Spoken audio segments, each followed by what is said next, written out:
Hello everybody, I'm Solathalion.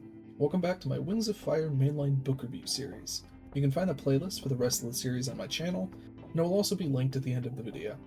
Today I'll be talking about Book 2, The Lost Heir, which is told from the perspective of the Sea Wing of the prophecy, Tsunami. I have some mixed opinions on The Lost Heir. It's kind of in an awkward spot as it's sandwiched between the introductory book to the entire series and what I consider the trio of books 3 through 5 that all have a continuous running story. As a result, it tells its story in an individual vacuum, although still important. It also has some of the same problems that Book 1 has, in a sort of other side of the same coin sense. The world building is great, and I enjoy the story more than I enjoyed the story of Book 1. However, I don't enjoy a good chunk of the characters, and the main dragonets outside of Tsunami are once again left outside the story for a significant portion of Part 2. If I had a nickel for every time the main perspective character was left alone throughout the story for their own character growth, I'd have 2 nickels, which isn't a lot, but it's weird that it happened twice. I know that this happens for pretty much every perspective character in the first arc, but I think that the other books handle it in a much better way. I'll explain when we get to those books. To begin, the prologue is pretty good in this book. It sets up an important betrayal later, and I also just like Webbs as a character. I don't know, he's just a tragic little loser, and I'm kind of a fan of that archetype here. The prologue also cements for me that the Talons of Peace are actually all just idiots. The reference to a backup plan foreshadows the epilogue and important parts of Book 4 and the Nightwing's plan, but it's hard for me to take them as some sinister threat when they try to kill Webbs. They're just a bit too goofy. This is the first time Cirrus is mentioned as well, which is kind of cool to me. I wonder if Tui actually had plans for the character when writing Book 2, or just ended up using him when she got into the second arc, but either way, I like it. Part 1 begins with Starflight acting a little bit weird, which coincides with what we learned from Book 1's epilogue. It's really easy to connect the dots that his instructions had something to do with both convincing the other Dragonets to choose Blister, as well as becoming more of a leader to them. These two things also fuel Tsunami's arc throughout the book, which, just like in Book 1, is well done. It begins with her beating the ever-living piss out of a Skywing, which she saw as dangerous, but none of her friends believed was. It fuels her self-doubt and her desire to get to the Kingdom of the Sea, where she believes she will find dragons that actually understand her. I also like how her arc was more or less started in Book 1, with her killing Gil, and continues into this book, but I think that says more about the Dragonet prophecy than it does the Lost Heir. The first part also introduces Riptide, which is one of the few characters introduced in this book that I actually like. He's interesting and is a good relationship for Tsunami to have, but his character is almost completely absent from the series outside of this book and a couple of minor parts in the second and third arcs. I understand why from a story perspective with him taking over the Talons of Peace and all, but compared to a lot of the other relationships that our perspective characters build in their books, we get to see very little of Riptide, which kinda stinks a bit. Oh boy.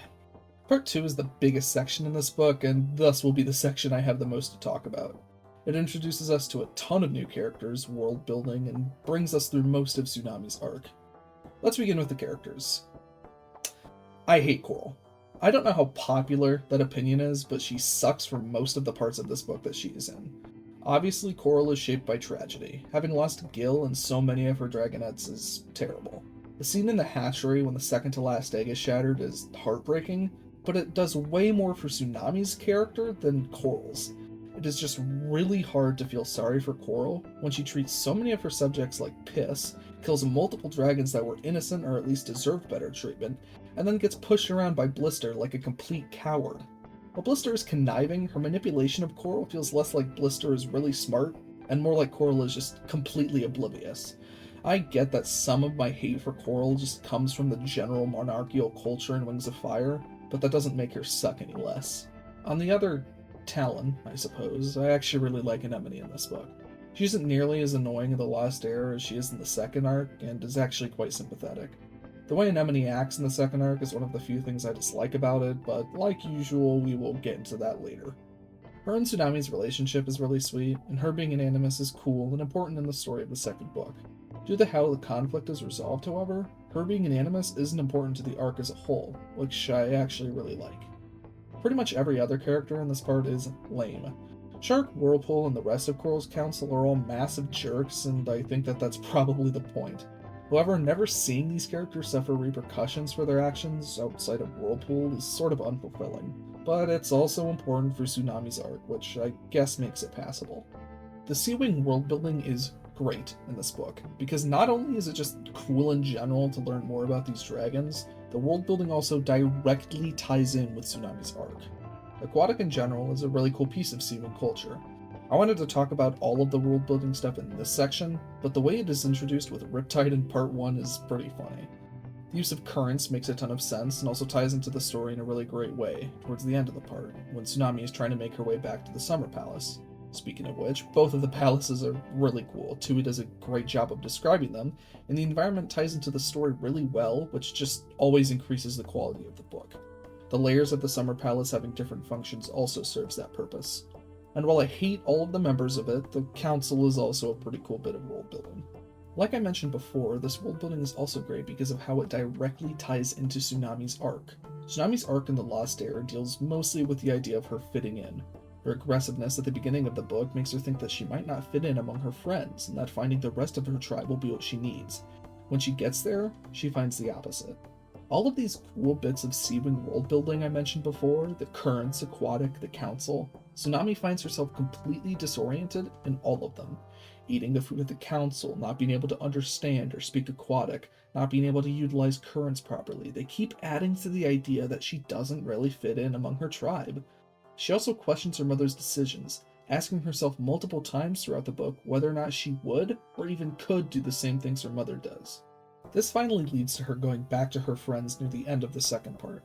When she needs to get the key from the guards to save them from the flooding, she does so with diplomacy, which I found awesome. It was like she saw the way her mother treated the dragons around her, and she decided to be different, which was really cool and a good turnaround of her character from the beginning of the book. A large part of my problem with the first book was the combination of both the main characters being separated from each other, as well as the general uninterest I had in the second part. The same thing is present here, and although I don't love it, I find it easier to be a bit more lenient.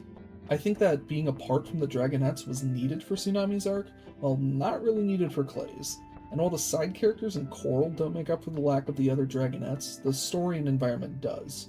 To fully talk about that story though, we do need to examine part 3.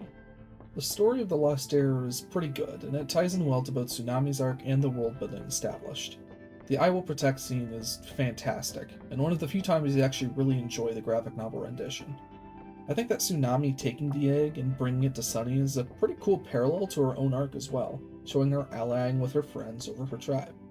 After Coral's obliviousness puts the egg in danger by blindly listening to Blister, Tsunami steps up and stays in the hatchery. I don't have a ton to say about the hatchery scene other than it's just really good. The whole Orca storyline was great, and I love the reveal and how it fits in nicely with the rest of the story. Unfortunately, the nice sweet ending is fake, because Coral is once again just the worst. The prisons are pretty cool though. Tsunami's arc develops even more here when she calls for a vote to test the water after the eel's discharge, which really shows her growth.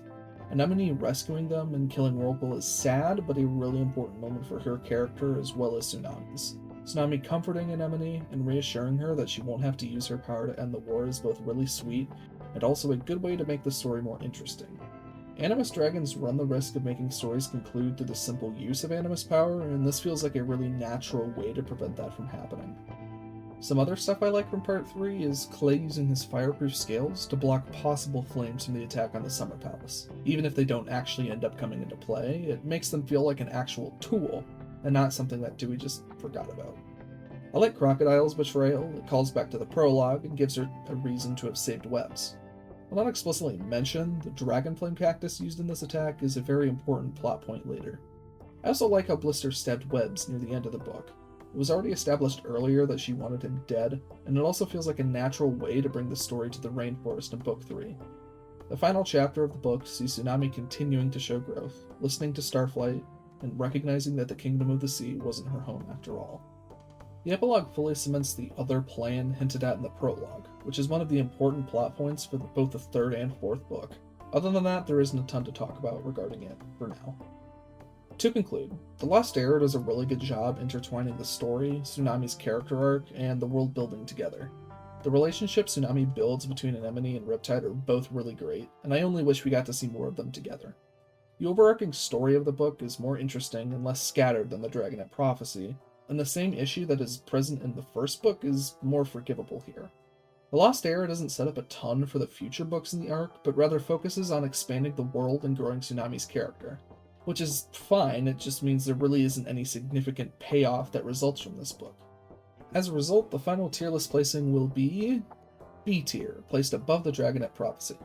This book does well at resolving some of the problems that plagued the first book, and it's good in a vacuum, but due to not really introducing a ton of important characters and focusing growth solely on Tsunami, it doesn't get the same satisfying payoff that other books have, which results in its placing.